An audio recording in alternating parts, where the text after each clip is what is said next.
हमारे नेता ने अपने जीते जी कभी किसी के साथ समझौता नहीं किया। आज उनके मरने के बाद भी मैं किसी भी परिस्थिति में समझौता नहीं करूंगा।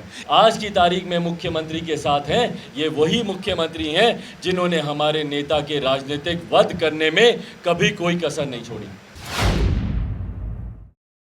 तो जिस तरीके से जन समर्थन आज मिल रहा है, ये चिराग पासवान को नहीं मिल रहा, ये हमारे नेता, हमारे आदर्श आदरणीय रामविलास पासवान जी को मिल रहा है और उन लोगों के खिलाफ मिल रहा है जो उनके मरने के बाद उनकी विचारधारा को समाप्त करना चाह रहे हैं।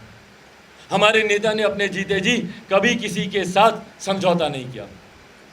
आज उनके मरने के बाद भी मैं किसी भी परिस्थिति में समझौता नहीं करूंगा। ये उनकी अंतिम इच्छा थी, उनका अंतिम सपना था कि मैं अकेले चुनाव लड़ूं। आईसीयू में जब वो थे, वो मुझे कई बार उन्होंने मुझे ललकारा, मुझे बोलते थे कि तुम में हिम्मत नहीं है अकेले चुनाव लड़ने की। मुझे देखो 2005 में मैंने कभी सोचा नहीं, अकेले रणभूमि में उतरा, चुनाव लड़ा। बोले तुम सोच रहे हो कि भैया ये ठीक रहेगा, वो ठीक रहेगा, बार बार बैठकें कर रहे हो, पार्लियामेंट्री बोर्ड को बुला रहे हो, सांसदों को बुला रहे हो, अकेले हिम्मत करो और निकलो मैदान में।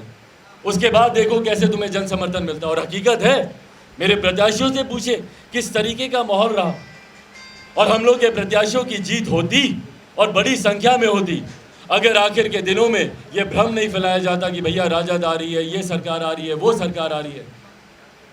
इस तरीके से अगर पोलराइजेशन नहीं कराया जाता या अंतिम दिनों में बूथ पर पोलिंग के दिन शासन प्रशासन का दुरुपयोग नहीं किया जाता तो आपको संख्या बल के उस पर भी जवाब मिलता। पर उसके बावजूद हर वो व्यक्ति जो सेफोलॉजिस्ट है, जो राजनीति को समझता है, राजनीति में ये दुर्भाग्य जरूर है कि राजनीति को समझने वाले सिर्फ संख्या से आंकते हैं कि कितने सांसद, कितने विधायक। पर हकीकत है कि जो 2%, 3% की पार्टी मानी जाती थी, आज 6% का मत कंसोलिडेट किया हम लोगों ने। और ये 6% तब हम लोगों ने कंसोलिडेशन किया है जब अभी 100 से ज़्यादा सीटों पर हम लोग चुनाव लड़े ही नहीं हैं। सोचिए जिस दिन हम लोग 243 सीटों पर चुनाव लड़ेंगे तो कम से कम ये मत प्रतिशत 12 से 15% का होगा और 15% वाले तो आज की तारीख में मुख्यमंत्री बने बैठे हैं। तो इसीलिए साथियों, ये बातें आप लोगों के माध्यम से साझा करना मेरे लिए बहुत ज़रूरी था कि जो लोग आज की तारीख में मुख्यमंत्री के साथ हैं, ये वही मुख्यमंत्री हैं जिन्होंने हमारे नेता के राजनीतिक वध करने में कभी कोई कसर नहीं छोड़ी, उनके विचारों को समाप्त करने में। और इनको सिर्फ तकलीफ हमारे नेता से ही नहीं, इनको हर उस दलित व्यक्ति से तकलीफ है जो आगे बढ़ना चाहता है, हर उस गरीब व्यक्ति से इनको तकलीफ है जो आगे बढ़ना चाहता है, हर उस वंचित वर्ग से इनको तकलीफ है जो आगे बढ़ना चाहता है। कल इन्होंने डॉक्टर बाबा साहब भीमराव अंबेडकर की प्रतिमा पर माल्यार्पण करने से रोका। यह अपमान किसका था? चिराग पासवान का था कि डॉक्टर बाबा साहब भीमराव अंबेडकर का अपमान था? डॉक्टर बाबा साहब भीमराव अंबेडकर किसी व्यक्ति विशेष या पार्टी विशेष के नहीं है, वो एक विचारधारा का नाम है। आप उनको ऐसे 4 दीवारी में कैद नहीं कर सकते।